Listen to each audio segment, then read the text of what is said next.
Hey fellas, welcome back to the Fellas Show. Today is Monday. It's gonna be my last show all by myself. Eric will get back from his boat out in Montana, and we'll be back to the usual, but for now, it's just your boy. We have a lot to talk about. Some wild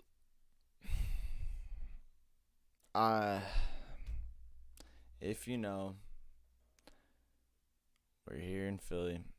I'm a Sixers fan, and that was one of, if not the, alright, well, I'll go over here then. One of, if not the worst things I've ever seen. Sixers are eliminated by the Hawks. Day before, the Nets are eliminated by the Bucks. Our Eastern Conference final is now Bucks-Hawks. You know, that Nets-Bucks game, KD played out of his mind. Turns out James Harden is playing through a pretty significant hamstring injury. Probably more so than I thought. I think it was a grade 2 hamstring injury, so that's pretty crazy. They really wanted to take that. KD almost brought it back. He was playing amazing, but couldn't do it. As for the Sixers, man, there's this video on YouTube. It was put out in July of 2016. So at this point, we're talking nothing but this was a bad time for the Sixers, right? And I think a lot of people get a wrong understanding about the process and what happened and why it happened, and they get angry. They're like, oh, we cheated. And you have to understand. Yeah, I get it. We got all these first-round picks. We got all this stuff. But do you see, it doesn't matter. We're not going to win anything. So don't get mad about it. Let's take a moment to reflect on the process. This video was put out in 2016 as a hype, get excited. We finally did it. Here's what we got. And 5 years later, I haven't made it past the second round. Swept by the Celtics in the first. I don't know. Something about this, it just makes it funnier. I don't know. Maybe I'm just sadistic. But this, for me, this made their loss hurt a lot less because it's just, I'll just play it for you. This is, I think this is just a magical video. Whether or not you like the Sixers or you hate the Sixers. If you like them, you relate to it. If you hate them, you can laugh at it, Everybody can win with this one. Here we go.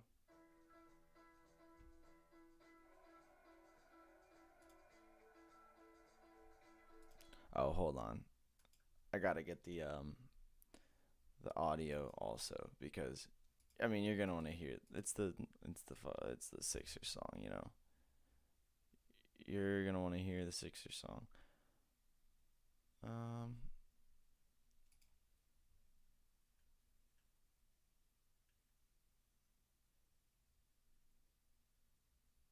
Dun, dun, dun, dun, dun. There we go. All right.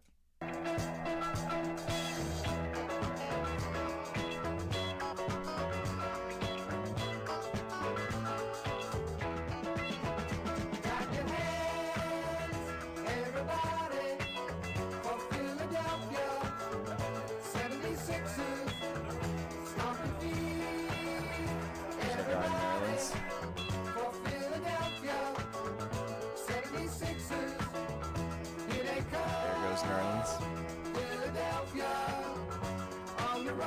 Five rookie of the year. Broke his heart. Philadelphia, here they come. Team of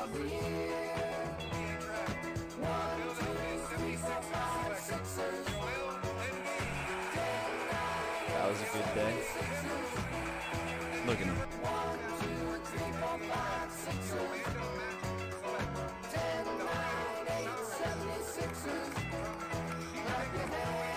He's doing well for himself.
Summer League hype.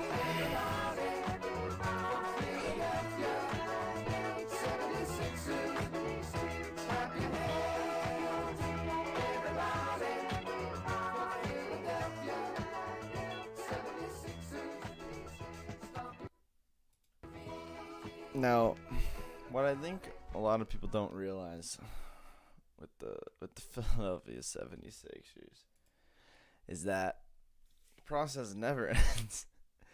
Because look, that video could go for another 15 minutes and catch it up today, and it would still be equally depressing, probably more depressing. You'd have to add Fultz. You could add trading Rocco and Dario for Jimmy Butler for him to only leave because he doesn't respect Brett Brown as a coach. You could add the Al Horford trade. You can add... It never ends. Never ends. So, I just thought that was a good blast from the past to,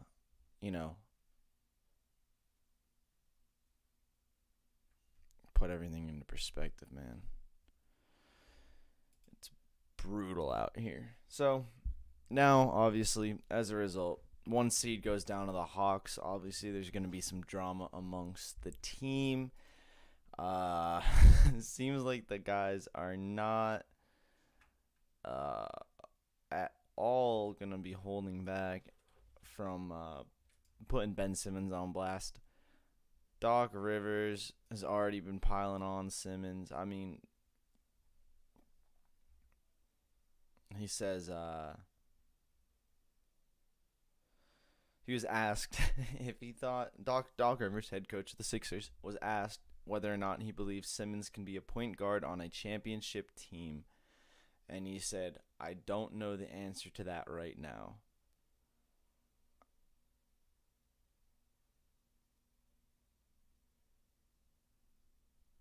Yeah, me neither. I think the important part is probably point guard. Probably not. I just don't think that experiment works in the current NBA. You can't have a point guard that can't shoot a three. At least somewhat consistently. I think he could play somewhere else that doesn't have a center as the focal point as the offense, as a big man, and actually just play as a big man, even as a wing, and be. I don't know. It's just not gonna work in this scenario. And that's fine. You have to learn to accept these things. But anyway,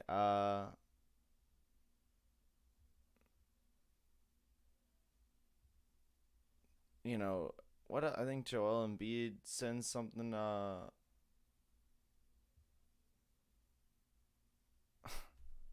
Yeah, he kind of doesn't directly call him out, but he certainly, you know what he's talking about. He says, uh, when he was asked about a turning point in the loss, he said, I don't know how to say it, but I thought the turning point was when we had an open shot, missed it, and we made one free throw.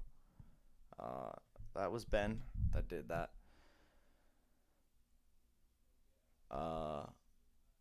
The worst part about this was, yeah, Ben Simmons passed up this crazy dunk. I don't know. But the worst part about it is we didn't get beat by, like, Trey doing anything crazy, you know? Like, I can handle that.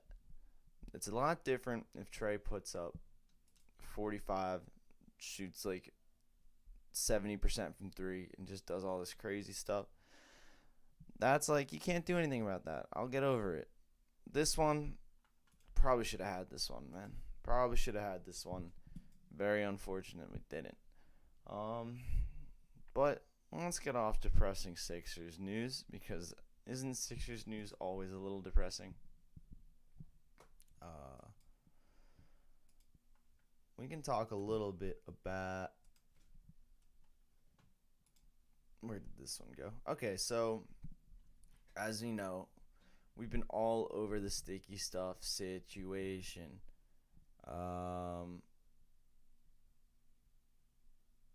Where the heck did this go? But basically, yesterday is the first day that the umps are officially gonna do the whole new protocol for managing the sticky stuff. So everything before yesterday, all the people stopping and stuff, was to get accustomed to the change in play. It was not gonna, the new rules hadn't been implemented fully until yesterday. But now there's actually, like, repercussions. Now people are gonna be checked. So what I think is what happens now is the umps can check pitchers coming in and out of the game. I think at the start and the end of every inning, and then every time a pitcher enters or leaves the game.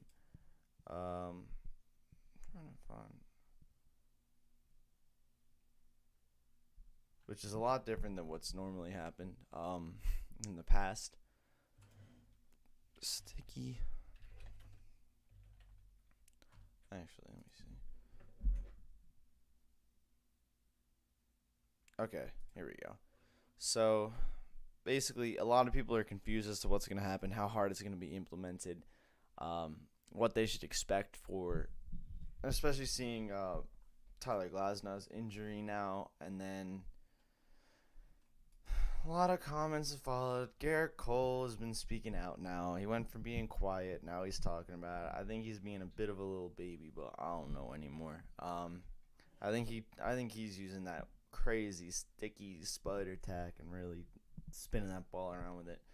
But he said he isn't sure what's going to happen. He said, quote, I don't have a lot of expectations, to be honest. I think I'm in the same boat as everyone else, just waiting for this to play out. So starting today, pitchers will be ejected and suspended 10 games using any foreign substance on the baseballs. We've been over the types of sticky. It seems to be that the bottom of the end of the spectrum is a mix of resin sunscreen that just kind of gives you some grip. And then on the other way, there's spider tack, all this stuff that's designed for, like, strongman competitions, home custom brews made by the Angels visiting locker room manager. What was his name? Bubba. So there's a lot of things. It spans a lot of concoctions and types of sticky stuff. It's a very broad term. They're going to be making regular checks on pitchers, which is a lot different, because basically up until now there would be, someone would have to request the inspection of that. The other team's manager would have to be like, hey, what's that spot? What's going on here? I'm pissed. We got to change that. So now it is completely whenever the ump sees fit. They will check all starters multiple times and all relievers either at the end of his first inning or when removed, so at least once. Caps, gloves, fingertips will all be checked. Also, if they notice that the ball is sticky at all, if they notice that a pitcher is doing a little glove move, little like and touching anywhere consistently to apply the substance.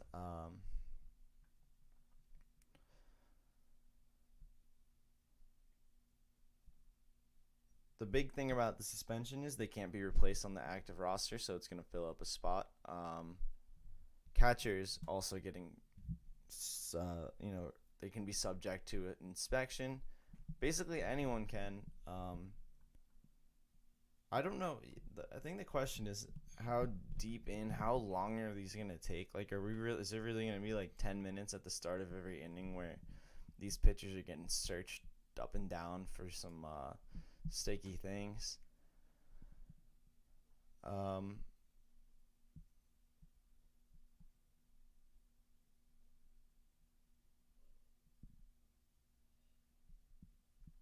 don't know. It's going to be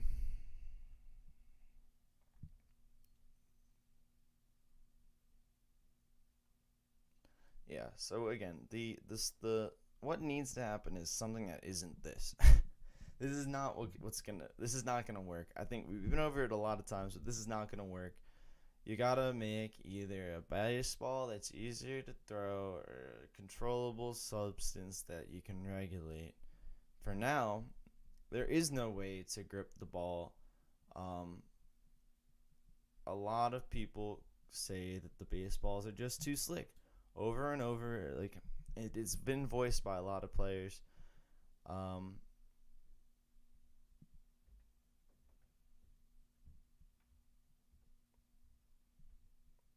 It's just a mess. It's all a mess. I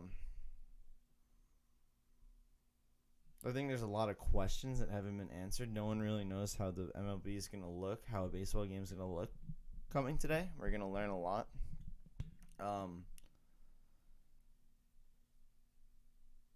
So the interesting stuff, right? The Major League batting average was 232 this season through April. It was 252 2 years ago. The record low all time was 237 in 1968. And it was so so this season up until April was 232. Up until May it was 236. Both under the record low all time in a season 1968 of 237. Now that the sticky stuff this hasn't even been enforced yet. This is just players who have stopped doing it to either try to get used to or they don't want to get in trouble beforehand. They know people are going to be looking for it. Average has gone up to 247 in this month of June. Prior to the games yesterday. Now the season average is at 239 and it's no longer under the record low. So if what they wanted to do was make batting better and not have I guess the least number of hits all time in a season, then they did it successfully. I think the question is going to be at what cost, and is it even sustainable? Like, are people not just going to think of more clever ways to cheat? Is there not going to I don't see it just going down like, all right, you got us. We're done with the sticky. I don't see that being the way it's going to go down. I think it's going to be a lot messier than that. I think it's going to be a lot more controversial than that. I think everyone's going to be, you know how it goes. It's going to be a mess. Most likely. Who knows? Maybe it's good for baseball. I feel like it's not. I feel like there's no shot it's good for baseball. But what do I know?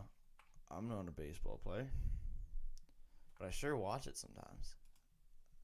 I think it's it's a weird thing to implement mid-season. I think it would have been good to let players do this kind of stuff in the off season, maybe train, just work out the muscle, because that's the big thing. I do believe that you are going to be using different muscles depending on how much grip you have on the ball. I think that's definitely a fair point and definitely something that seems correct. So if you could just implement this over the off season, then people train. It's a messy implementation. Players don't like it. It's gonna be, but it's also like, what are you gonna say? Like, it is against the rules. You can't have any kind of foreign substance. It's against the rules. So like, you can't say much except, well, you didn't start checking before. But is that even a legitimate? It's not even a real excuse, because it's like, oh, just because it wasn't. I don't know. All I know is today's baseball is going to be interesting. If you haven't been watching anything, tune in today. This is a big change up. This is one of the craziest things that has happened as far as a rule change mid-season in a sport. This one's pretty wild.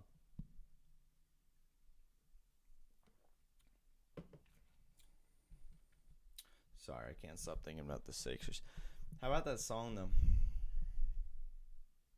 At least I have a banger for the tune. That's all I got for him, though. Let's see. All right, what else do we have to talk about today?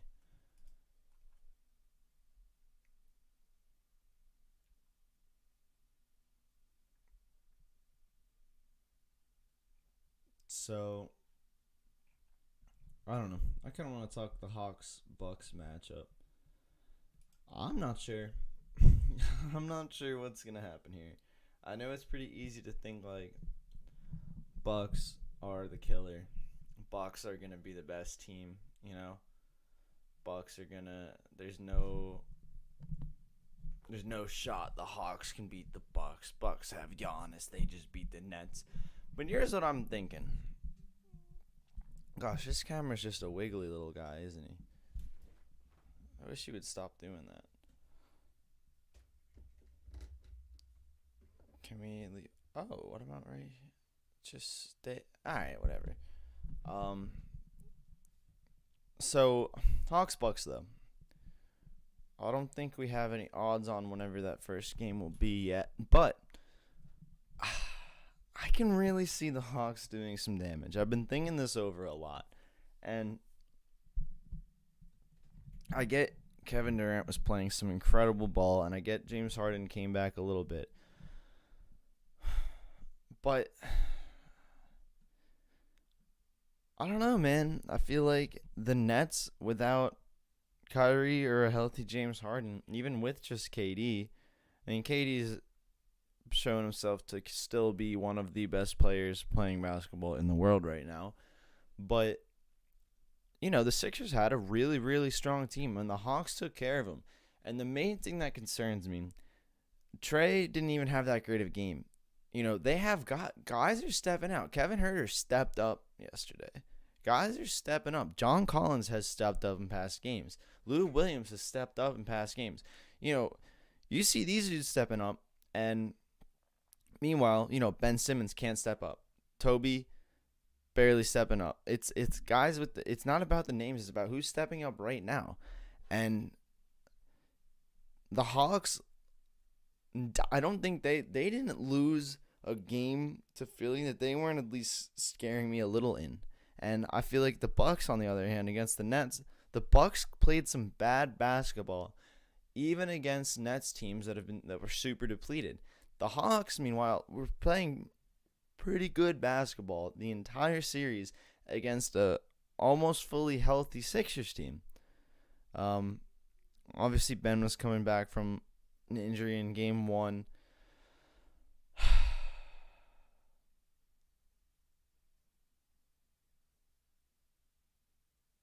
It's just, I think that they could actually I think that they could go to the finals at this point. I think they really, really could, man. They had one of the I forget if it's one of the best or just straight up the best record in the NBA. Coming in the last couple months of the season. I mean, they were a hot team going in the playoffs, and now they're playing a Bucks team that, to be honest, I'm still pretty low on.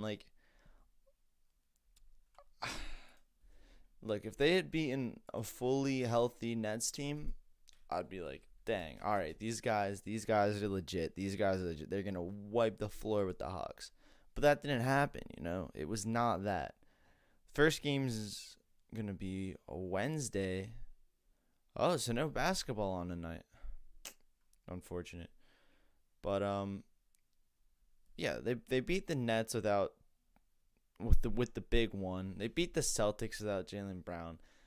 I, I'm not particularly. Oh, sorry, no, they didn't beat the Nets. Played the Celtics, didn't they? The Nets played the Celtics. The Bucks beat the Heat. The Heat were pretty good, but they looked terrible. That's the thing. Bucks have been beating decent teams. They have looked bad, and the Bucks have also looked bad, just not as bad as the team they're playing.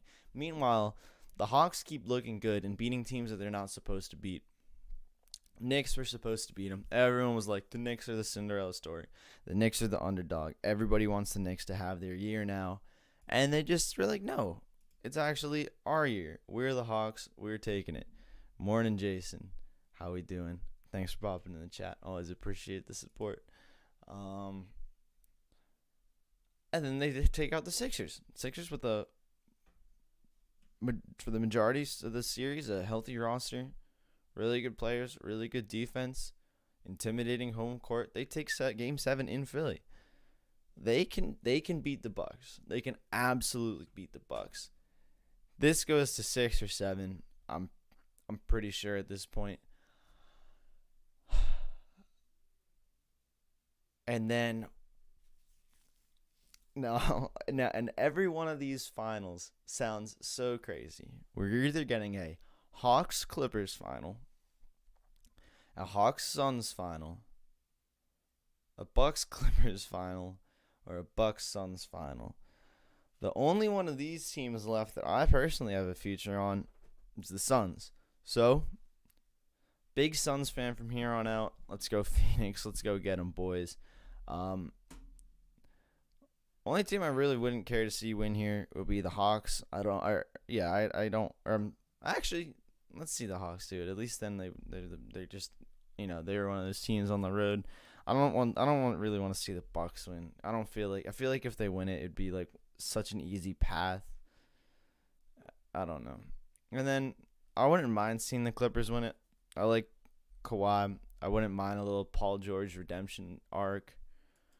But the main thing is, I don't want everyone to constantly be talking about how Doc Rivers can't win the playoffs, and as soon as he's out as LA, they win the chip, and then the Sixers are stuck with this guy. I don't want him to be right.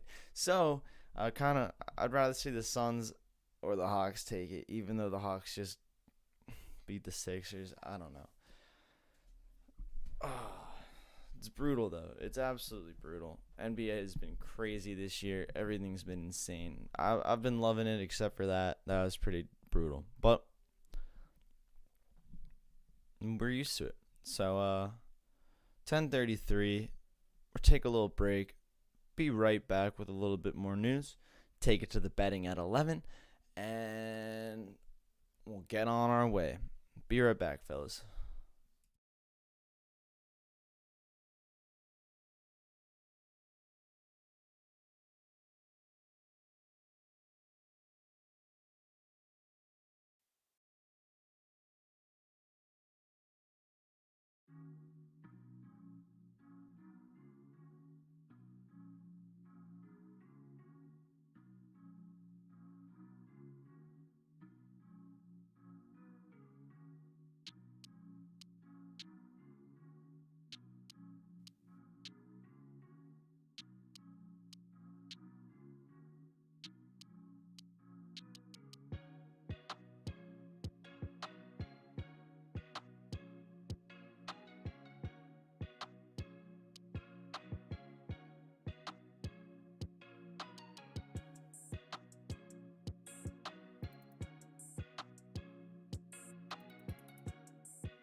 Fellas, oh man, now I really am over here. Welcome back to the Fellas Show with the guy from the airport Guy, again. Well traveled, fella one. dude, it has been a hell of a week, a hell of a weekend. I landed in Montana and the service went out immediately, and Yeah, we didn't get it back until a couple days later. My dad's already calling me. That's good. Well, he can wait.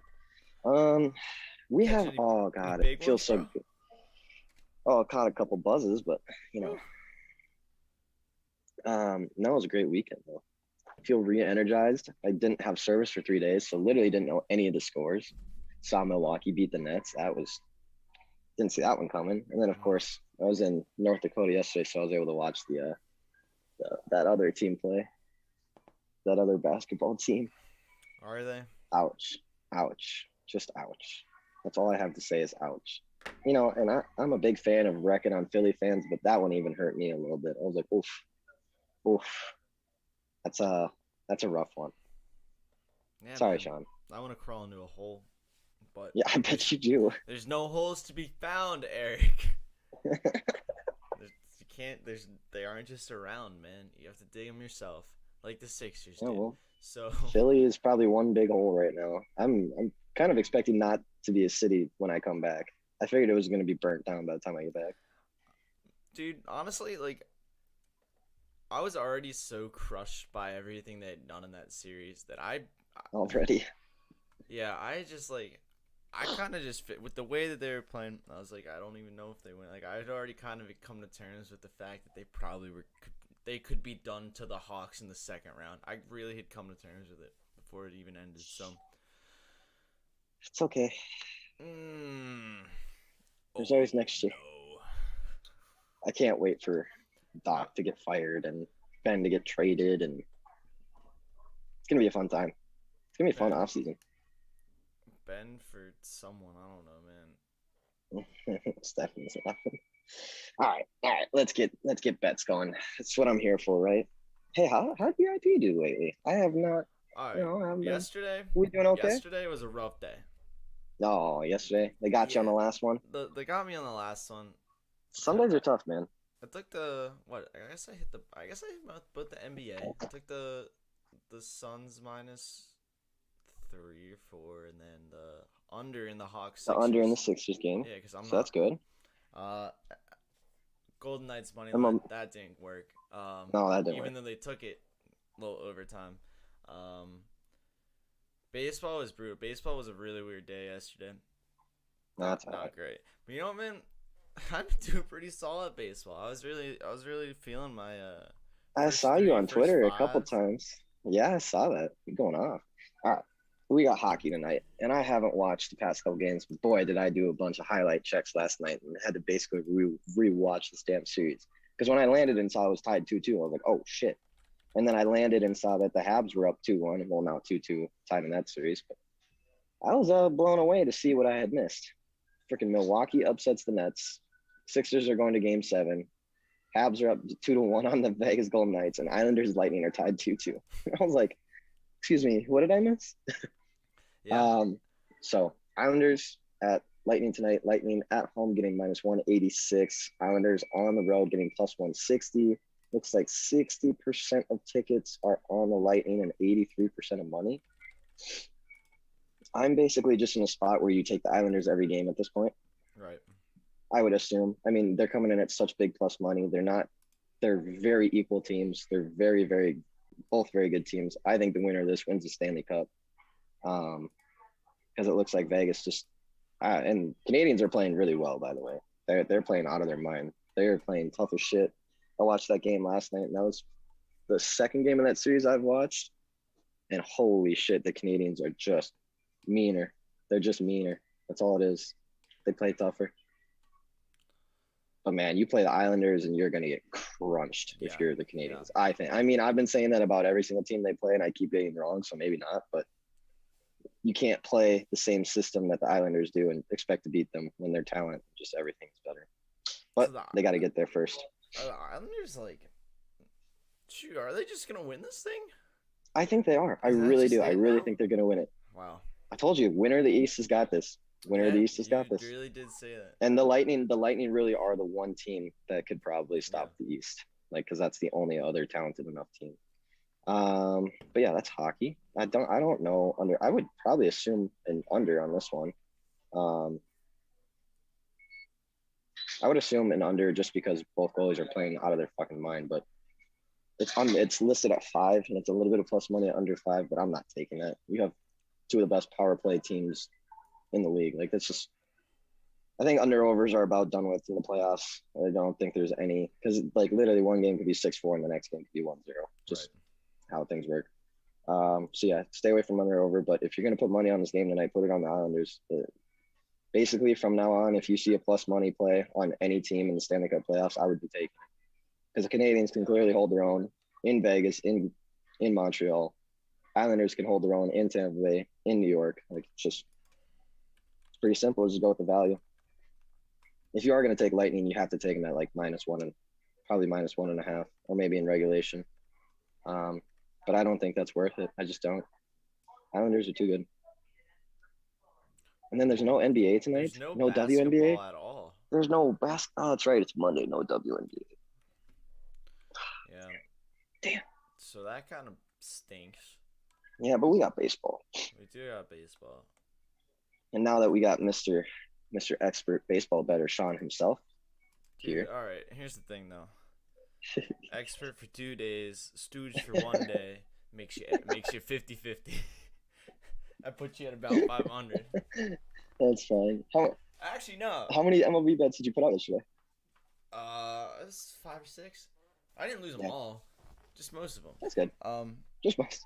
Free plays. Hey, free plays. All my baseball ones, I think, ended 5-4-1, but all the wins were plus odds too. So you know, we didn't. Hey. Well, hey, if someone bitches at you for winning, trust that. No one was bitching. I was bitching at myself. Not gonna lie. But yeah, I think they're having a tough time. I'm looking at the comments. I think someone's having a tough time hearing me. Hearing you? Yeah. He said, please fix the mic volume on the right side. Can barely hear the man. Am I the right side or are you the right side? Oh, yours is looking good. I'll put mine up though. There we go. Oh, that is weird. That is. You're right or am I right? Stephanie said, trust that process. You still trust it, Sean? I don't know. You know the video I showed you, the yeah. No, I saw you playing that earlier. Yeah. I was just like, let's be. This is why I'm not as phased as you think. Peter, tell me how that is now. Yeah, this should be. I think it looks like it's more even now. Okay. He said white shirt. That's you. Hey. Anyways. Basketball. Let's get into MLB. Huh? No basketball. What we got? Just Braves, MLB. Mets.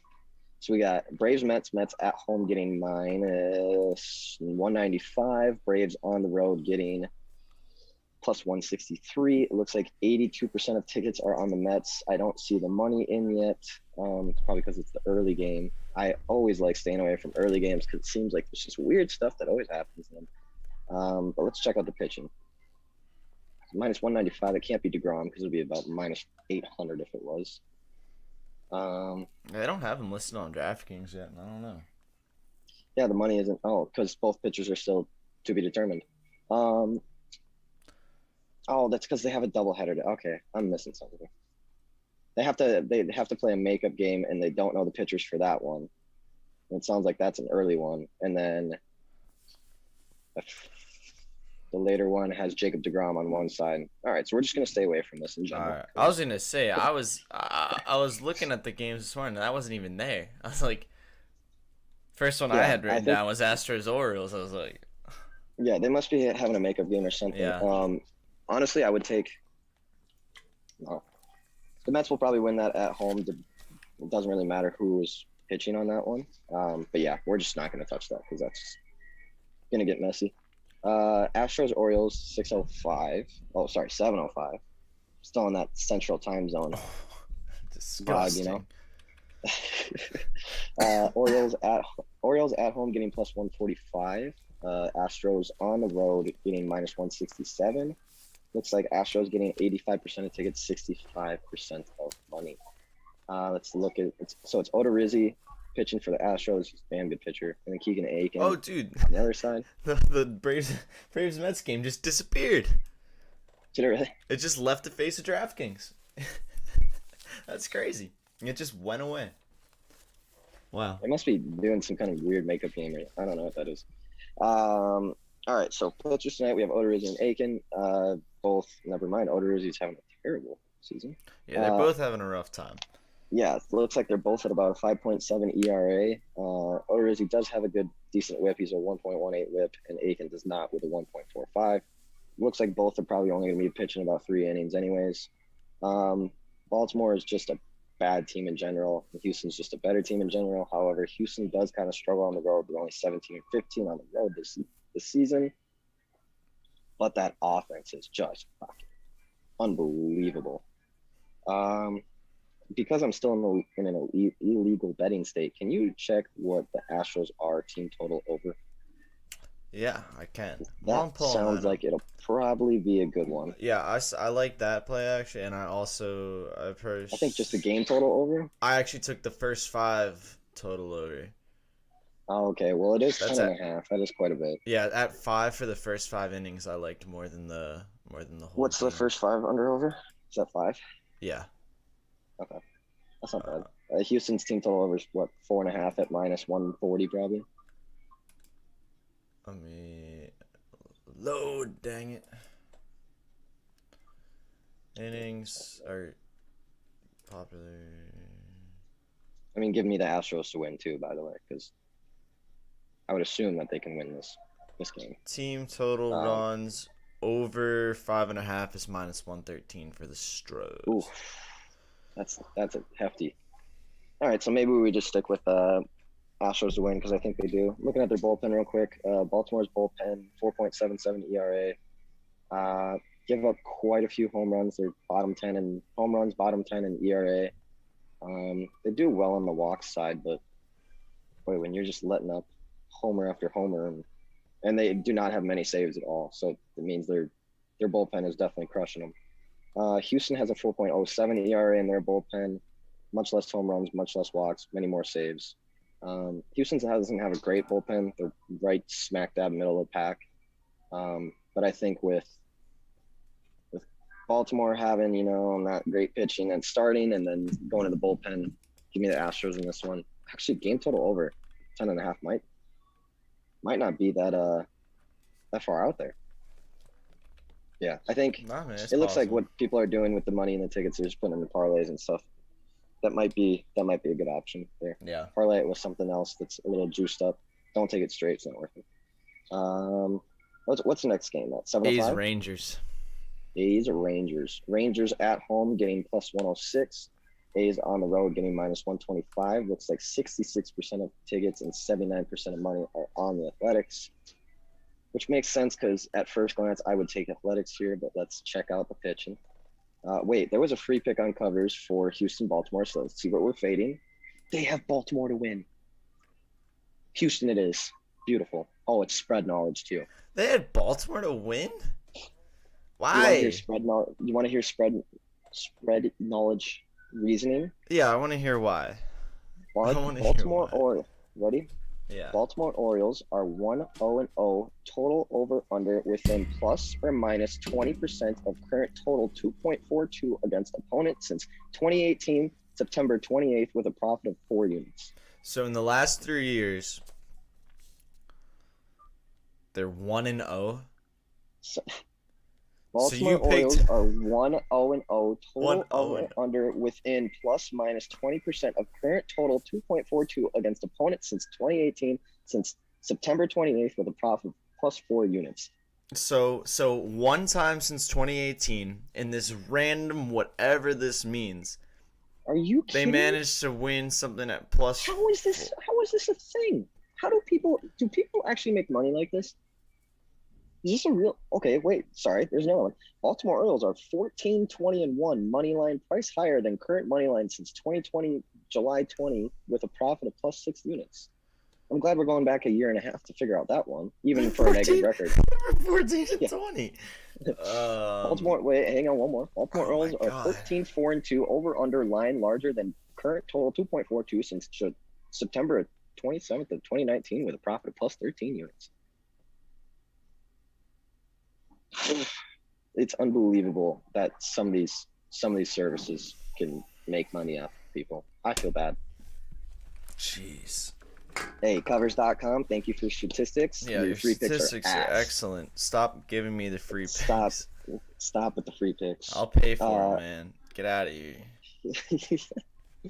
All right, let's see who we got pitching here. Oh, we got Kyle Gibson for the Texas Rangers. He throws heat. That is their ace, I'm pretty sure. He's 4-0 with a 2.09 ERA with a 1.03 whip. And then Frankie Montez is pitching for the Oakland A's with a 4.21 ERA with a 1.3 whip. Checking out the bullpens here. I believe Texas has basically what Baltimore Orioles bullpen is. And the Oakland A's are basically what Houston Astros bullpen is.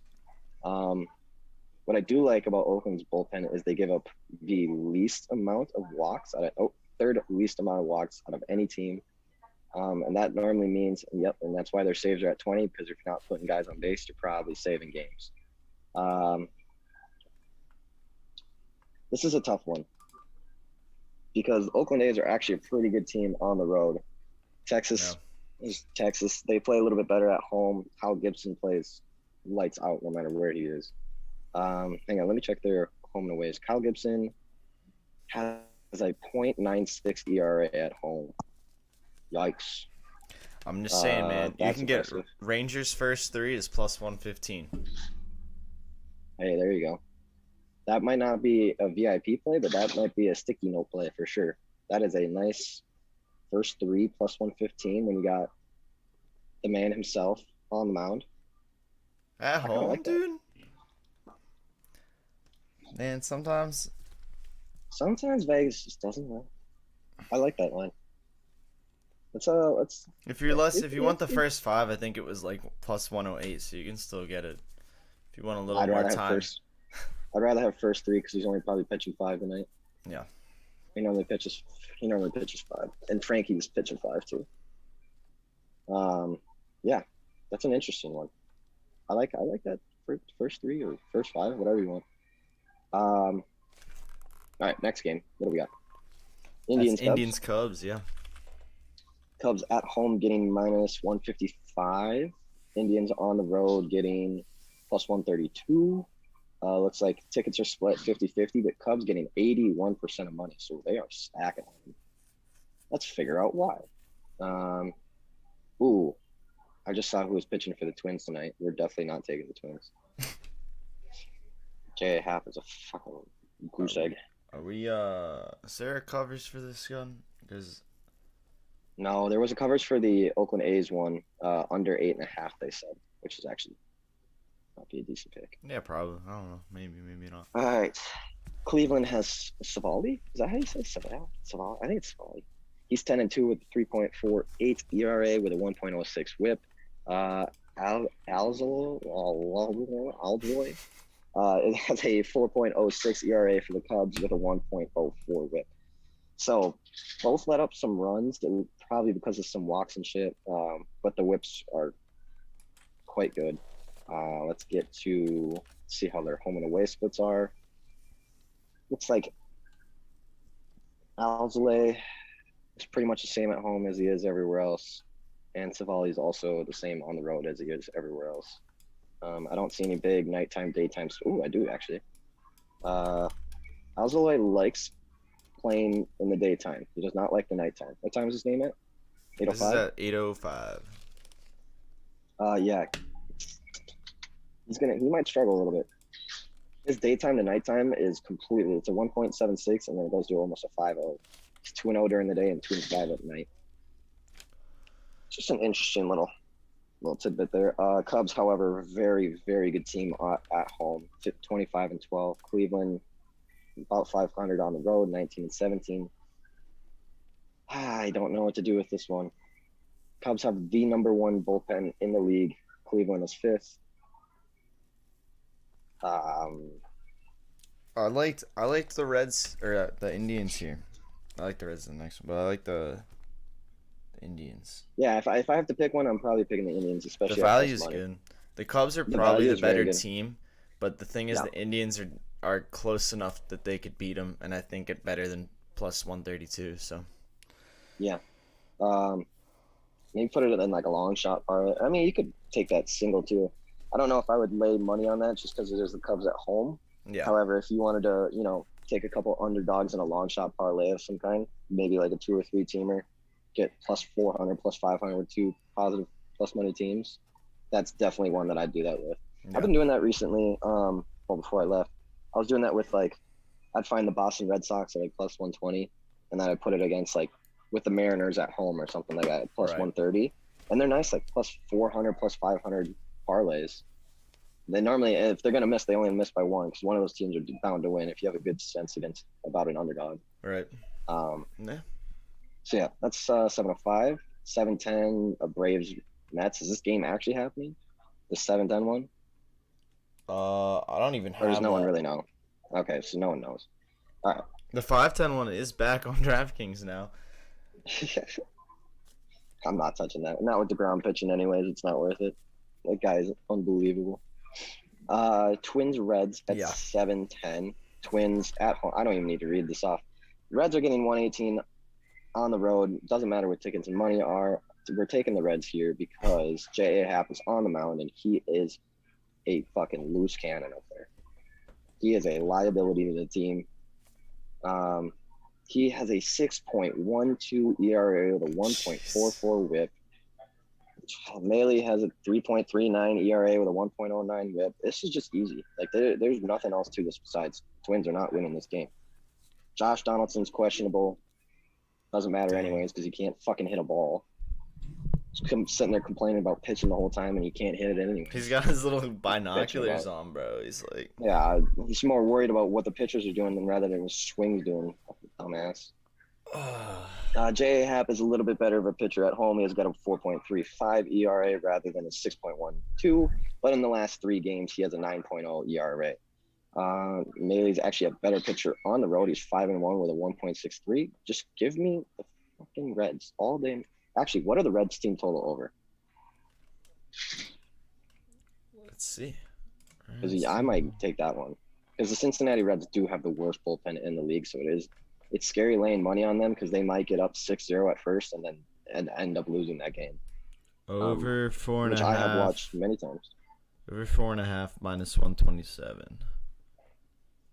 That's not bad. I Actually, you like could that. take an alternate, like a 5.5. Uh, Better I like that odds, one but actually. that's fine.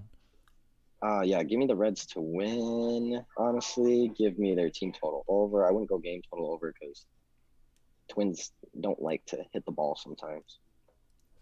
Um, yeah, I think that's pretty self-explanatory. It's just J.A. Happ is a fucking dog shit pitcher on the mound, and he's gonna get shelled. I always forget how good the Cincinnati Reds offense actually is. They're ranked Yeah. eighth, Yeah, they're not bad. eighth in runs, OPS, and average. Seventh in home runs. And then the Twins ranked third in home runs just because all their players eat steroids for breakfast. And I can say that because I'm a Twins fan. We got What's the next game? Brewers Next game. D-backs. Brewers, D-backs, 840. Yeah, in 940. your currency. Yeah, in my currency. Yeah, I see my plan. It just came on in. Diamondbacks at home getting minus 103. Brewers on the road getting minus 114. Diamondbacks getting absolutely disrespected. 25% of tickets, 15% of money. So people are stacking on Yeah, the but that's Brewers. because they're cheeks, dude. This is true. What do we got here? Brewers, yeah. Oh, free pick on this one for covers. They're taking Milwaukee. Spread knowledge again. You want to hear their knowledge? You want to hear the spread knowledge? If it doesn't just say D-backs or cheeks minus 114 is pretty good value, then I'm rioting. Oh, hang on. Oh, see, these are decent. No, they're not. It's basically just saying you should take the Brewers after a straight up win because of their record in the past 6 months. Yeah, it's a whole bunch of take the money line and Brewers after a win. Okay, let's check out the pitchers real quick. Even though Arizona Diamondbacks are cheeks, both pitchers not great on the whip. About a 1.4 whip for both of them. However, Kelly has a 5.4 ERA. Anderson has a 4.24. Neither of these offenses are anything impressive. That's why I don't like that. I would take the team total over, or like game total over 9.5, but literally like their bats are just as bad as the pitching. D-backs bullpen I know is god awful. Yeah, they're the second worst in the league with a 5.24 ERA. Yeah, they're going to struggle. It looks like Kelly is a little bit better of a pitcher at home, but in his last 3, he's been getting tossed. And Anderson's a little bit worse of a pitcher on the road, but in his last 3, he's pretty much right where he should be. Looks like he's probably only going to pitch about 4 innings, Brett Anderson. Kelly is probably going to go for 5 or maybe 6. Just the Brewers, right? The Diamondbacks, the only thing that they have done this season is set the record for the most away losses in a row. They've lost their last 10 games. They're 9-31 on the road, but they're only 11-22 at home. I don't see a single their starting pitcher is worse. They're a worse team. The Brewers are 20-14 on the road, 20-18 at home. They're not fazed by being on the road in Arizona. Easy.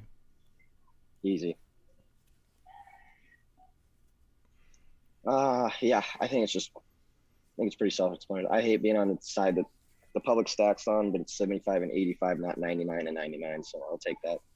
All right. That's 849.10. Is that the last one?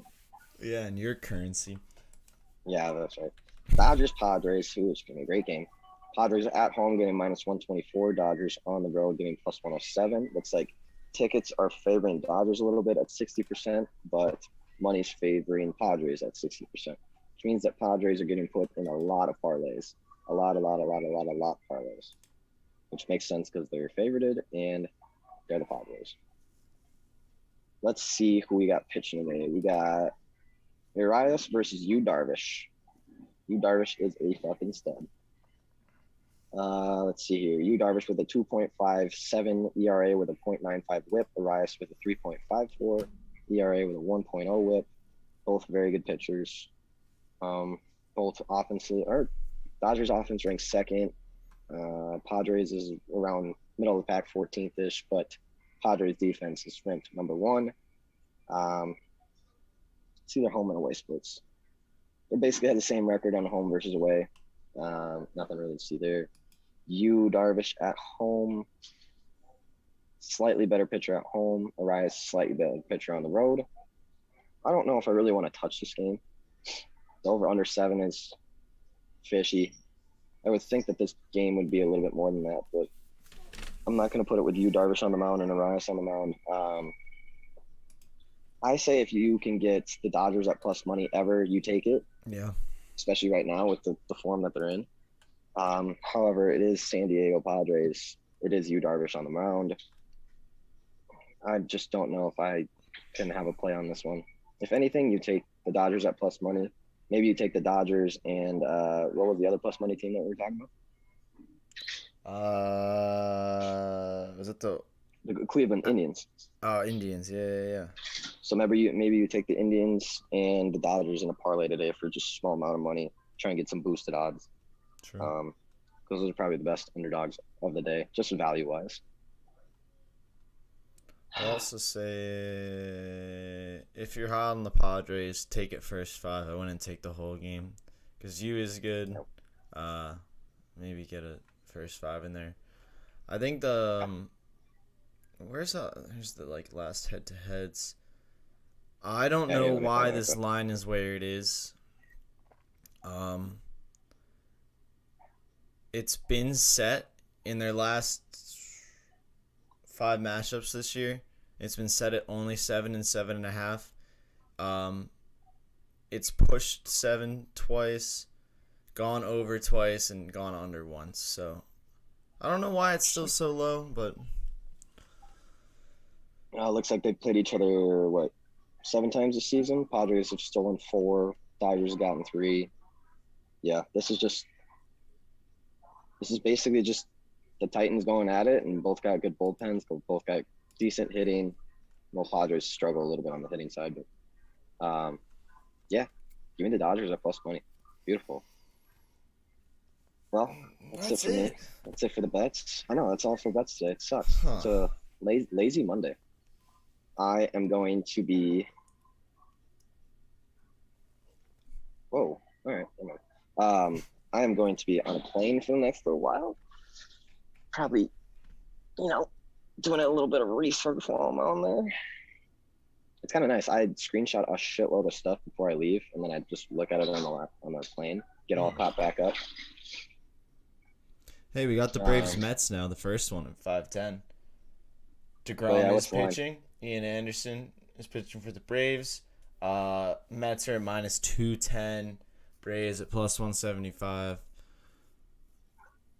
Yeah, give me over Mets. under DeGrom's 4.5. Wait, it's a 7-inning game. That's why, because it's a. Yeah, because they're double. Yeah, it's a yeah. 7-inning game. I was like, what? Nope, that is a yeah. All right, well, I'm gonna go get on a plane. I'll see you fellas later. I'll be back at home base for tomorrow's show with my double monitor. Thank you, Jesus. Phew. It's good to be back. Yeah. Good to be back in civilization. Cell phone service is nice. People, being around people is nice again. Yeah.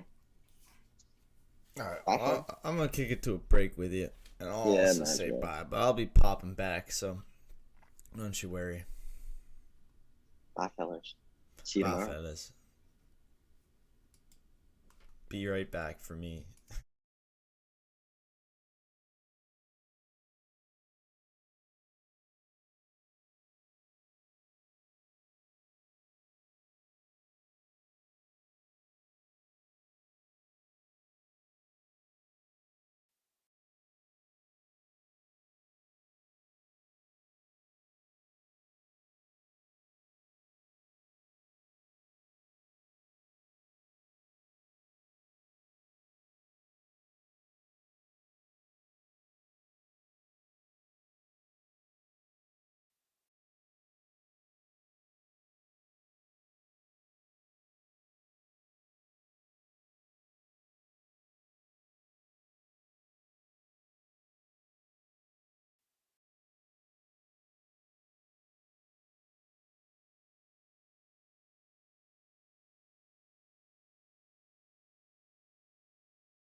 Alright, fellas, welcome back. It's your boy back again. Fellow ones in the sky, but I keep it grounded. So, since the NBA season is officially over for me, I don't even need these anymore. Let's go. Anyway, since my NBA season's over, I don't even want to know what happens anymore. Let's talk about some off-season type news, such as head coaching vacancies. Because there's already been quite a few. There are 7 places where a head coach could land next year. One of these is the Boston Celtics. This is probably going to be your best job. This is probably going to be the at least the cleanest one to get into. Maybe not the... I'll put it this way. Jaylen Brown's real good. Jason Tatum's real good. They got rid of Kemba. And the main thing is their coach didn't get fired. So their team wasn't doing something so bad that the coach got fired. He became the manager. So that's all weird. I don't know. So I also don't know if Brad Stevens, who I'm talking about, if Brad Stevens made the Kemba trade, because I know him and Kemba had some issues. So Kemba's out of there. Brad Stevens up. Danny Ainge out. So, it's a little better than the typical gig where a coach gets fired. I don't know if you'd call it a promotion, but he just kind of got a different job. So that's I don't like the Celtics, but they're an organized team. They have a good team players. It makes sense. They have a talented roster. Another one, I don't know. So it's a pretty good landing spot. It also should be a long-term gig. I don't know exactly who. The speculation about who's going to get these jobs is always funny to me because it's always the same guys that got hired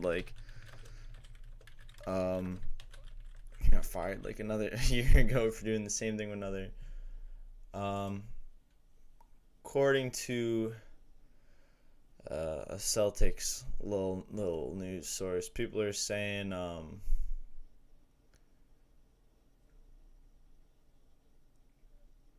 this is interesting, first of all, for the Celtics because the former head coach is going to be the one hiring the new head coach. I think they'd probably be looking at 2 coaches who just left their jobs this year as well in this whole shuffle. Probably Scott Brooks or Rick Carlisle, it seems like they would like to get. They're both just, they're veteran coaches, winning records. They just do what they got to. I think they would both be solid fits there. They might want to do something a little different. It's always, you can always, with these guys, it's less of like hopping on the carousel of bad guys and catching some really good coaches at a good opportunity. But you might want to make a splash right now and try to get that guy, get that guy, but potentially that. For the Mavs is also no spot. It's pretty unexpected. Pretty unexpected that Rick Carlisle moved on from the Mavs. That was it seems like it was up to him. It seems like they didn't want him out at all. A lot of quotes coming out of the organization are like, you don't want to lose someone like that. You don't want to try to find out if the grass is greener when your grass is already pretty green. Obviously you get to coach with Luka. That's a real good player for, a coach or a coachless team. He might not be happy. He's trying to get out, but you can build it around him. He might be happier, that kind of thing. As far as who the Mavs are potentially hiring, probably Scott Brooks is probably going to be in the mix for any of them, just because he's just a good coach. Also, Jamal Mosley, he is a coach with the Mavericks right now. He stepped in as an acting head coach before. He's the defensive coach, it seems like. So they could go in-house.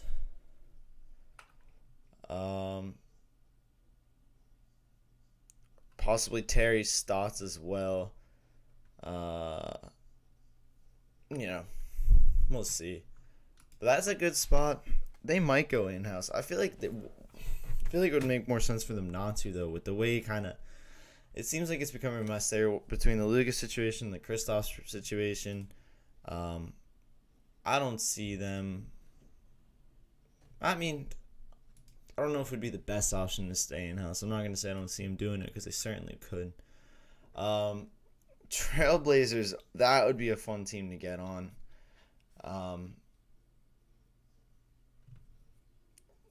Dame Lillard. Yeah, their starting five is basically the best that the Trailblazers have had. It's a lot less of the Dame show. I mean, if you watch any of the games, you know it was still the Dame show. But he doesn't have... Actually, I don't know. At least during the regular season, he didn't have to do it all himself. It seems when playoff time came, he still had to do it all himself. But, hey, maybe you can coach these guys up. But right now, they're starting five. Dame, CJ, Norman Powell. I believe he's a free agent. Rocco, and Nurkic.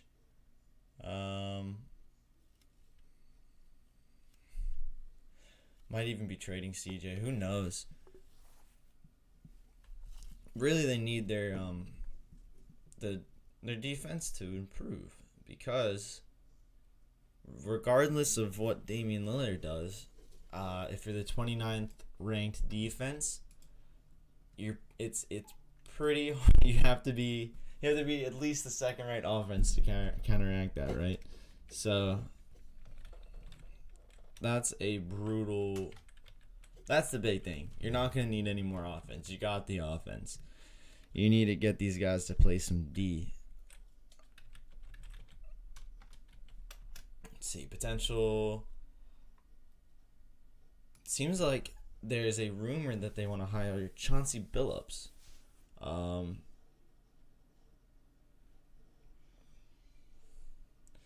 Okay, he's currently an assistant for the Clippers.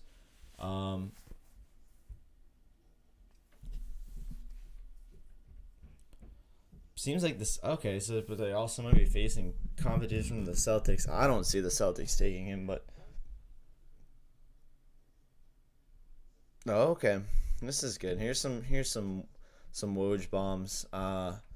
Brad Stevens is making calls to Billups. Also, Darvin Ham, Charles Lee. So this is just as far as people under contracts with NBA teams currently, assistant coaches, that kind of thing.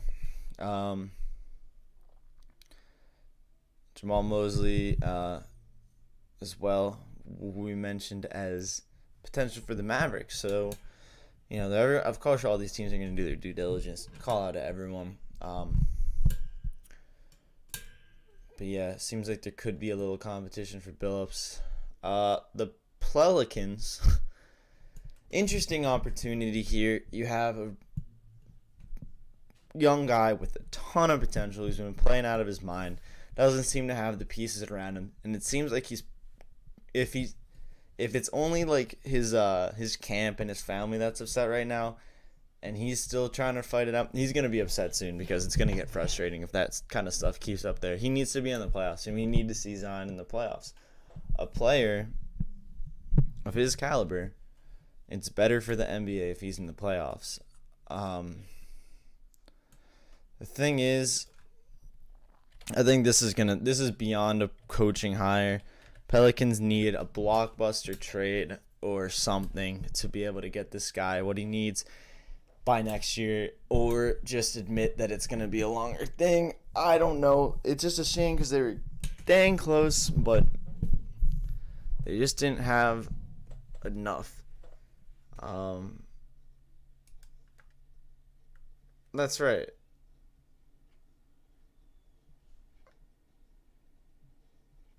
So it seems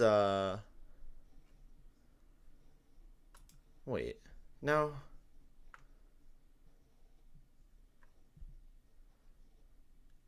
Okay, sorry. I was just looks like so Jason Kidd's definitely one of them that they're liking. They also like Kenny Atkinson, a Clippers assistant. Whoa. That was scary. My screen just went black. I thought everything just broke. They also like Chauncey Billups as well. So a couple of these assistants we heard of course, Rick Carlisle is going to be an attractive head coach for most teams. Maybe especially one that needs, maybe these Pelicans need some discipline, need some old school, get it in there. Um, he's also good at finding talent in the draft where you wouldn't expect it, or maybe some underrated players. So that could end up being a big help for them if they want to get a team around Zion fast. I don't know. Jason Kidd could be. We'll have to see with that. I'm not personally huge on Jason Kidd, but I could see him being a decent coach. The fourth one so far. We also have the Magic.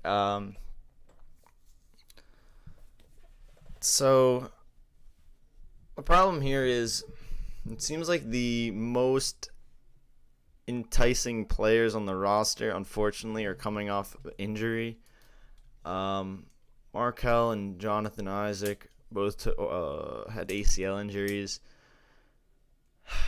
You know, they had both of them showed flashes before then.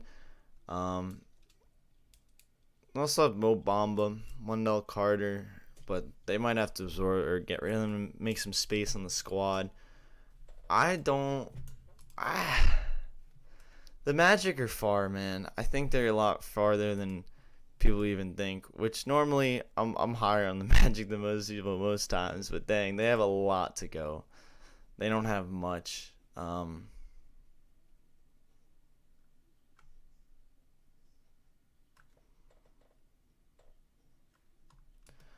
think it's going to take a lot more to build them. I don't think anyone on the team right now is going to be a major part of a rebuild yet. I don't think they have any other guys.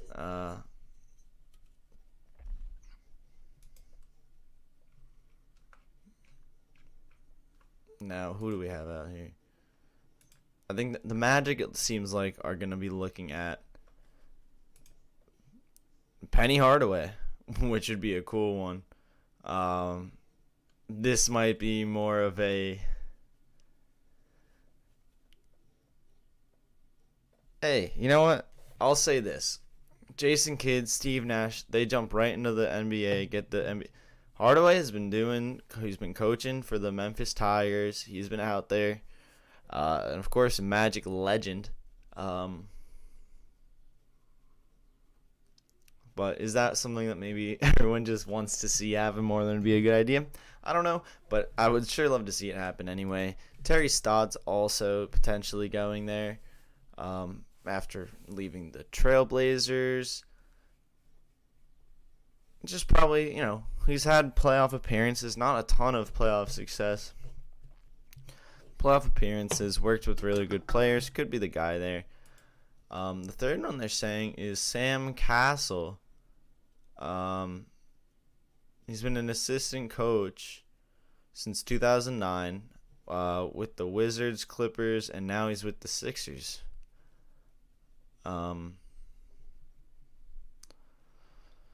So, I don't know. Wizards, Clippers, and Sixers. It's an interesting lineup there.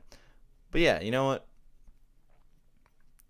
He's kind of like he's a young guy, but he's got the coaching experience. I think he seems like a decent. I'm surprised he's not on any other team's list of guys they'd want to hire. I know because he's with the Sixers currently. I know players like him. I know he's not he's not like I wouldn't say a straight up players coach, but the players like him, respect him, and he's got like a fresh he's a younger guy. He's got some personality. I like the dude. I'm surprised he's not on more lists yet. Pacers are an opportunity. I mean, honestly, I think that they're a decent landing spot based on the talent they had. They just always are hurt, it seems like.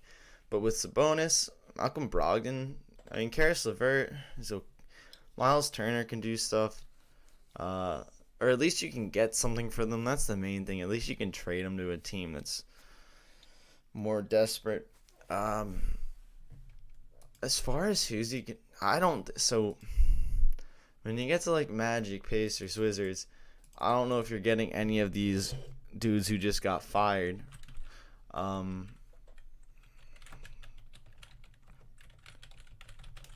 But for the Pacers head coaching candidate, oh, well, they all. It seems like the Pacers seem to think they're gonna get Rick Carlisle, Terry Stotts, or someone else.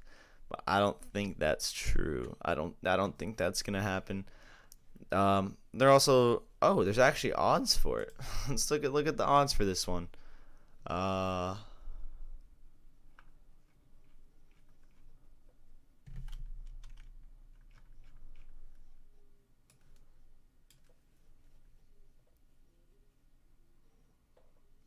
right, maybe maybe not. I thought it was about to just give me the odds, but apparently it's some. I got baited. But it looks like Chauncey Billups is a good chance. Mike D'Antoni, Kenny Atkinson seem to be the three favorites for the Pacers gig. Interesting. Again, I don't think it's the worst spot to land, but the Pacers are just one of those teams that have been so mediocre for a while now.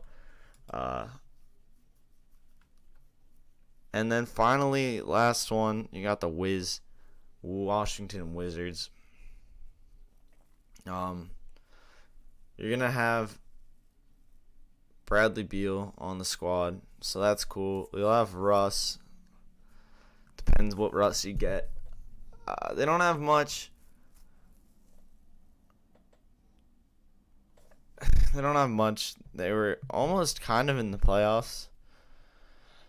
No, I'm just kidding. They were, they played. They made the playoffs. So they're under 500. It's not. I don't know. This is probably the worst spot to land, just because the guys you have are so expensive. You can sign Bradley Beal to a max. I think they're planning on at least trying to.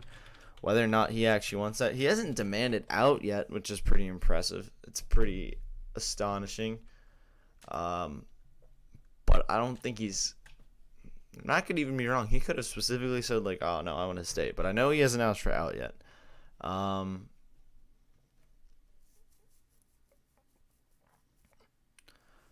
Wes Unseld Jr. seems to be a potential candidate. He's an assistant for the Nuggets.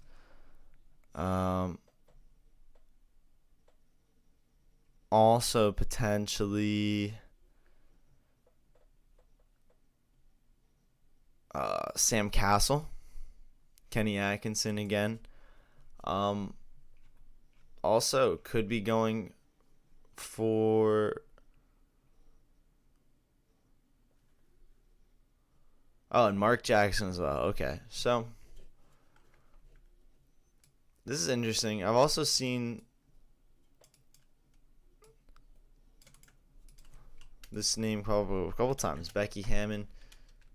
Wait, why did it? Interesting. I've also seen, hey, it's me. Sorry. Everything's breaking on the computer, as per usual, as the show goes on. Becky Hammond. She's currently assistant coach for the Spurs. And she's brought in a couple of these. None of them as like the necessarily the favorite to be the coaching, but in some of the longer lists, she has been on it. So even if she doesn't get a head coaching gig, it seems like we are getting to the point where having a female head coach in the NBA is a real possibility. It seems like teams are seriously considering it. I mean, we're seeing more and more female assistant coaches, and that's the first step to having the head coaches. They just need the experience of assistant coach, and then they're viable candidates for sure. So, Becky Hammond, I believe I saw another female name that was for the. Was it? I think it was for the. Not for the Mavericks gig. Which one was it? Let's find this. it was for the Pelicans gig or the Magic gig, one of them. But yeah, there's been a couple females mentioned, which, hey, it's gonna be soon. It'll be soon that this first female head coach in the NBA happens. There's more and more assistant coaches that are women every day. Probably doing a better job than half of the men that do it, right? And so it's only a matter of time, you know. But yeah, that's all the head coaching vacancies for the NBA. Some of them are some good teams, man. Like a lot of playoff teams. When you look at that list, actually, how many of these 7 teams made the playoffs?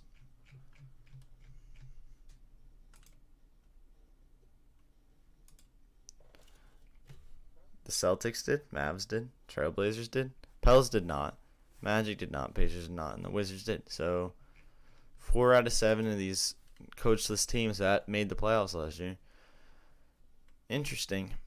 Let's talk a little more basketball. Some Team USA basketball. If you've been listening to the show, you know I love that Team USA basketball. I love the camaraderie, seeing the boys, seeing guys from different teams come together and actually playing their heart out in some ball. Kevin Durant is expected to commit to play in the Tokyo Olympics now that he's out of the playoffs, which is the best thing to come of it. I actually have a t-shirt I bought on the boardwalk from the 2012 Olympics. One of those screen printed fake ones from, you know, this shop where they overcharge you for iron-ons that they do on the spot. But I got a Kevin Durant one, number 5.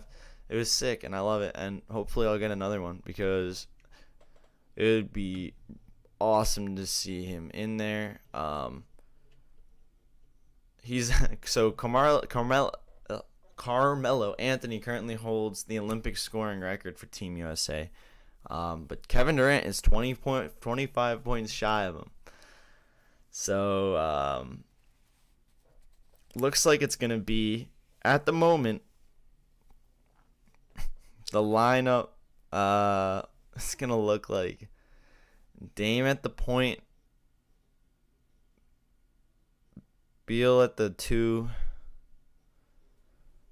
probably put Jason Tatum at the 3, or Draymond and Jason Tatum at the forwards, and then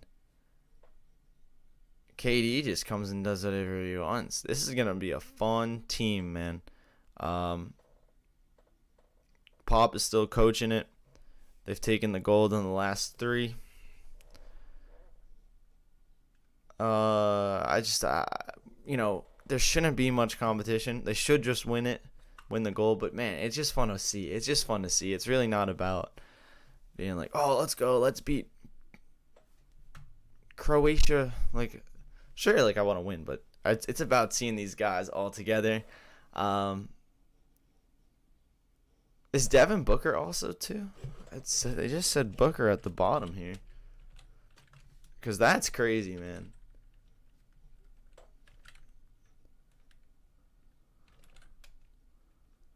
Wait, why did it say Booker? Because he's got to play in the Western Conference Finals. I don't know why it said Booker there. I was gonna say no, not Booker.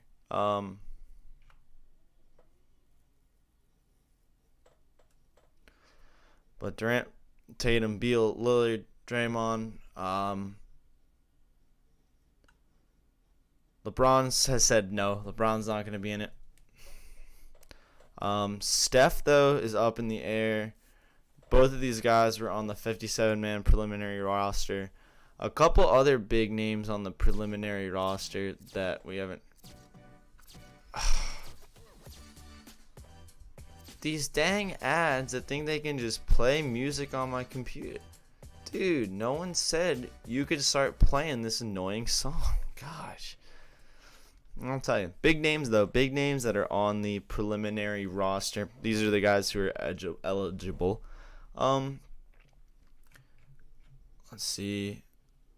First name I see, JaVale McGee. But Russ is on there. Kemba's on there. Miles Turner. Chris Paul. That would be a lot of fun. If he gets back. And then depending on the playoffs and all.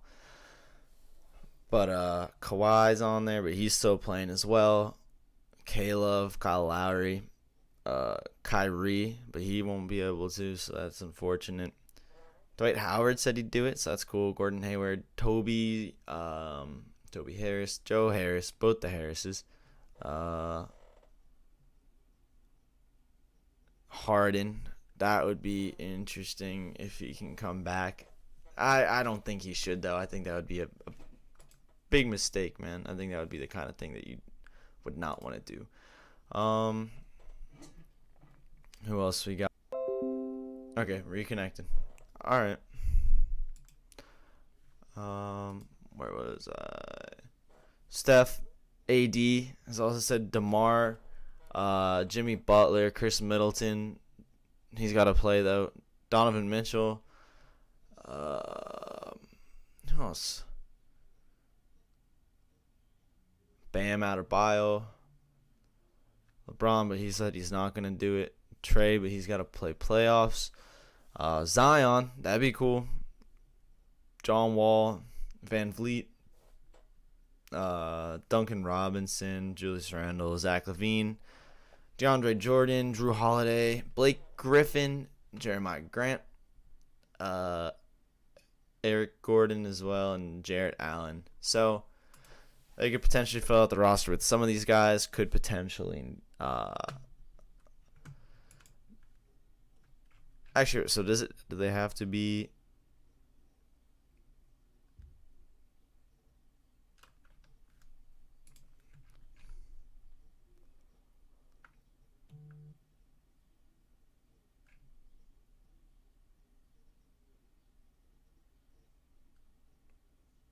No, yeah, so I think it's going to be from this list. It'll be interesting to see. No matter what, always a lot of fun to watch. What else do we got for some news? We're closing up the day. About 15 minutes left in the show. Oh, I gotta say, long weekend. Making all the picks and whatnot, it's a lot of work, man. Anything else cool going on? Trying to find a good, as we get to the end of the show, it's always fun to have a fun story. Something a little, keep the spirits high, end on a happy note.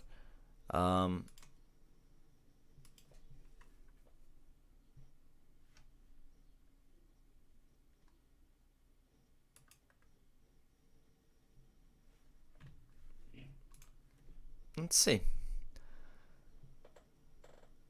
Anything fun?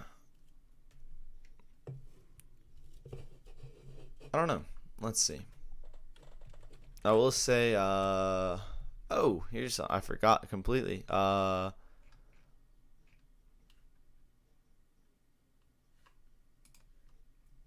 okay, I was gonna say, I feel like everything just went away.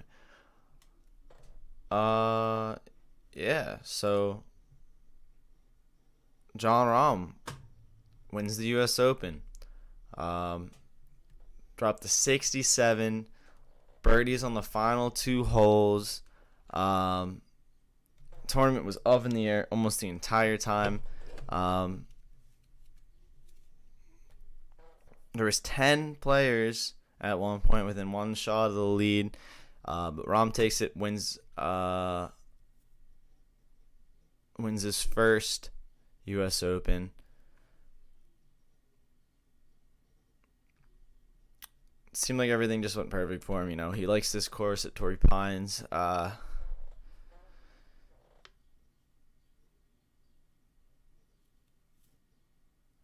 that's right. And you know what? I completely forgot at the Memorial Tournament. He had a 6-shot lead and then he had to get pulled out for COVID-19. But he got to win the U.S. Open as a father on Father's Day. Pretty big stuff. He said, "I'm a big believer in karma, and after what happened a couple weeks ago, I stayed really positive, knowing good things were coming." That's the mindset you gotta have, because you know what? I didn't know what it was going to be, but I knew we were coming to a special place. I knew I got my breakthrough win here, and it's a very special place for my family. And the fact that my parents were able to come, I got out COVID protocol early. I just felt like the stars were aligning. I knew my best golf was to come. That's great. Love to hear it. Man, and the two birdies sent it. Crazy clutch. Um,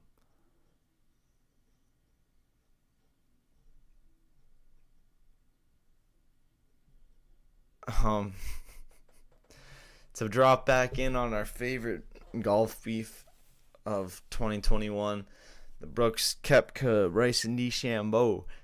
They were both in it. Koepka was within one shot of lead for a while. DeChambeau had the lead outright for a bit. There was for a while DeChambeau and Koepka were actually 1 and 2, but it just wasn't gonna. They weren't gonna do it. Koepka wound up finishing as a tie for 4th. And then DeChambeau went 8 over on the back 9, falling into a tie for 26. Fun fact for those keeping tally of the beef: Koepka has never lost to DeChambeau at the U.S. Open. However you want to take that. Just saying. So cool stuff. U.S. Open finished now. Shout out to John Rahm. Shout out to Brooks Koepka for. Hey, at least he's not losing in the U.S. Open. At least he's keeping it tight with DeChambeau. Won't take that L to him. That's the golf for the day. I don't have much else for golf.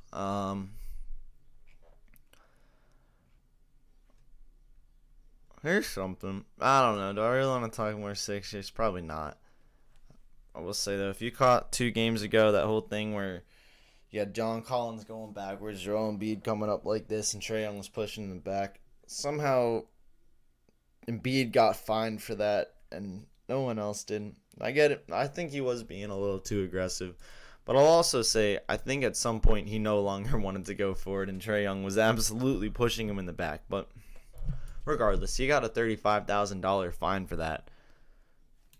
That's a lot of money, man. It's a lot of money.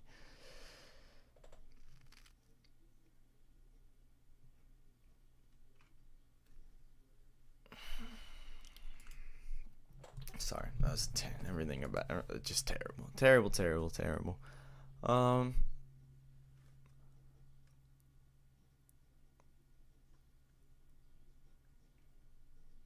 Man, there's just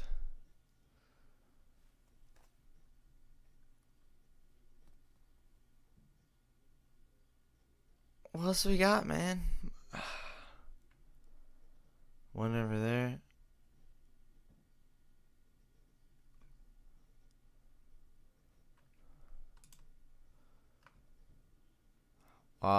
Here's some LB news. Washington Nationals, Kyle Schwarber.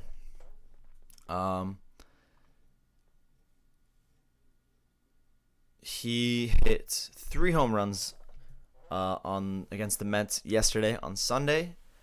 And that is 5 over a 2-game span, which is a tie for the most home runs over a 2-game span in MLB history. 5 in 2 games.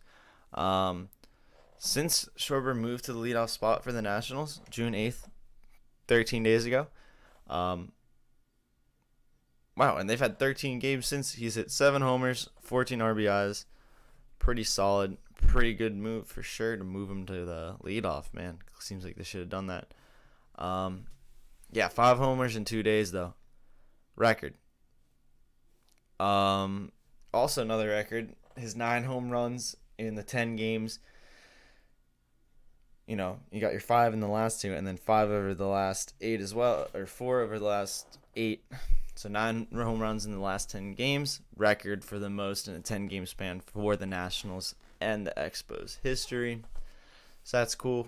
Shout out to Schwarber, even though I had the Mets yesterday, so that kind of. But whatever, it's fine. It's fine. I'm not mad, just disappointed. So little MLB pop-up news. Let's see, man. You know what? Let's talk some HeyFellas.co real quick. While we're here, look, I hate to do this. Actually, I don't hate to do this because some of this stuff's pretty nice, man. And I saw. Let's flex real quick.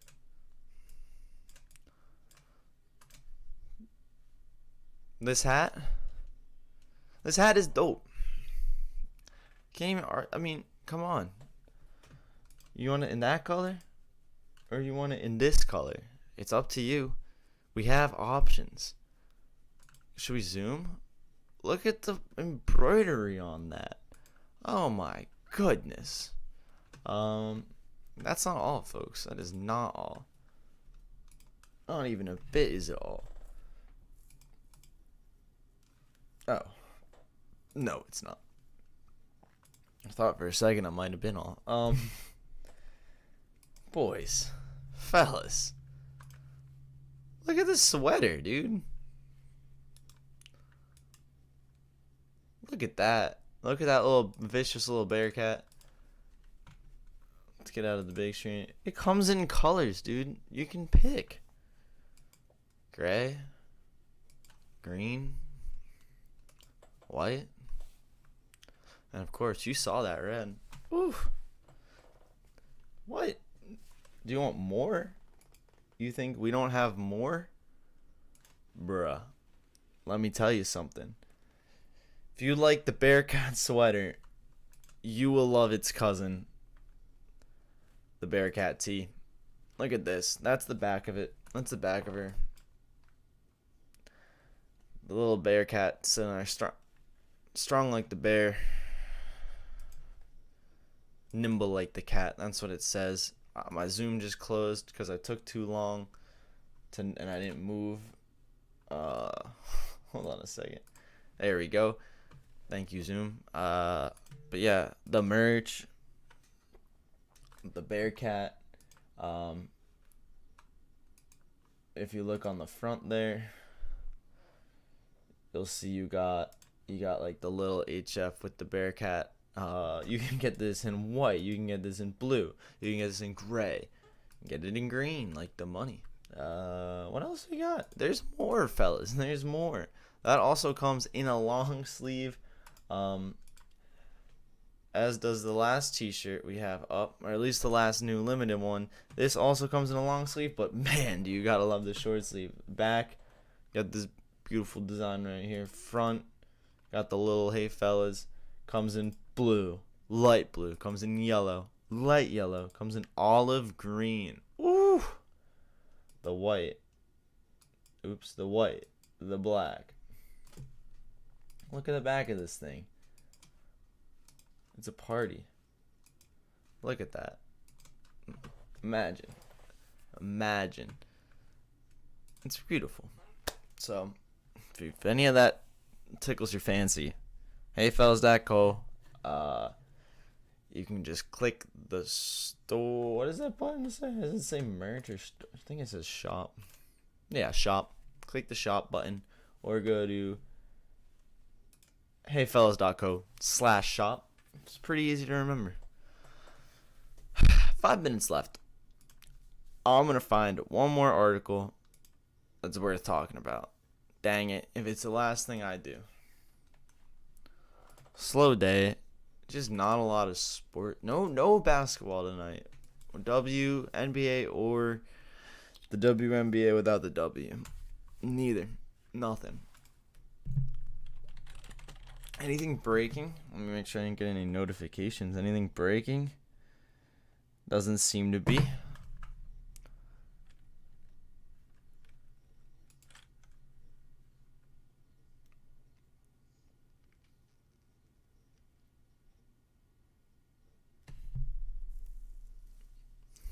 Yeah, man. It's just all about how bad the Sixers are. Sixers bad.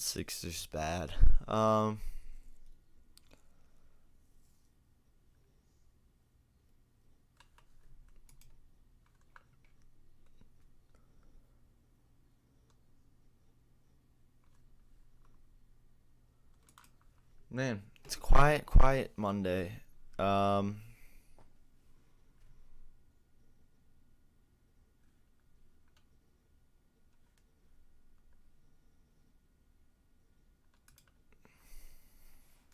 Dave Portnoy is trying to get Charles Barkley to go to Barstool. Yep, that's what we're talking about. But it's interesting. Um,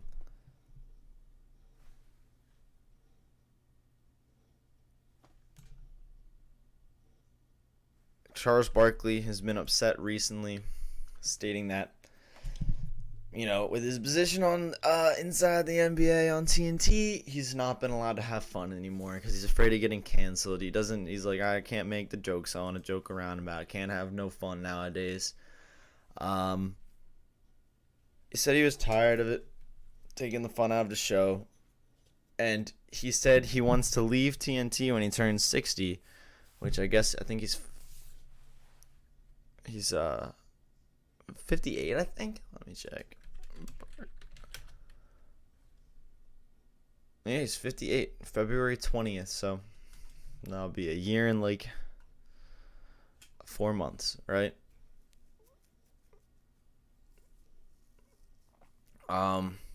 Dave Portnoy saw these comments, and he offered him a job at Barstool and the ability to say whatever he wanted. He said, "Hey, at Charles Barkley, I suddenly have 60 million laying around."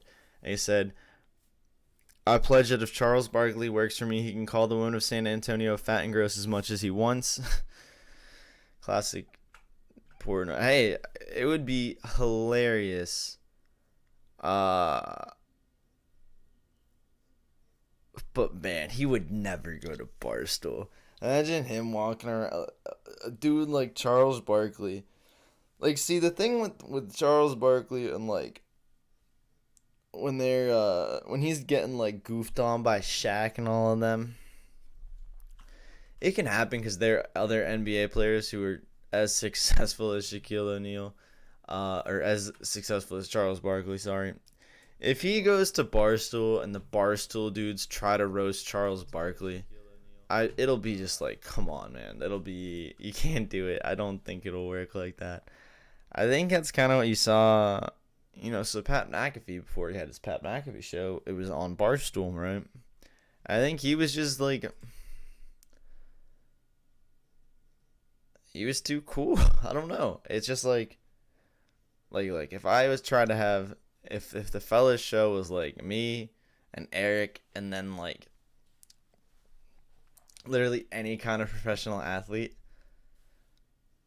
dude, the professional athlete is so much cooler than me. I don't even, like, who cares what I have to say? I don't know. But I don't think it works out. Having a 58-year-old former star NBA player walking around the Barstool office seems like it would be a weird mix-up. Hey, who knows, though? It would certainly create good content, if nothing else, right? So, hey, let's see it. I would do it. Hey, for 60 mil though, maybe you can suck it up, even if it is kind of cringe. Even if the people making fun of you are like, you're like, bro, I've so much more success, so much more noted than you. But you know what? You can take it for 60 mil, right? I don't know, man. But we'll end it there. Once you get into reporting on Barstool, it's probably time to end the show, because they're the ones who should be reporting, not being reported on. So, yeah, there you go. It's been a Monday. It's been June 21st, and this has been the Fella Show. Thank you, thank you for stopping in. Things go back to normalcy tomorrow. Don't you worry. Picks will come out. We'll get some free plays on the Twitter for everyone. Nothing to bet on for basketball. Hockey's going to be hard, so it's going to be another baseball heavy day. So get ready. Just hoping for some dingers, I guess. All right. Thanks for coming by, fellas. You have a great Monday. Bye.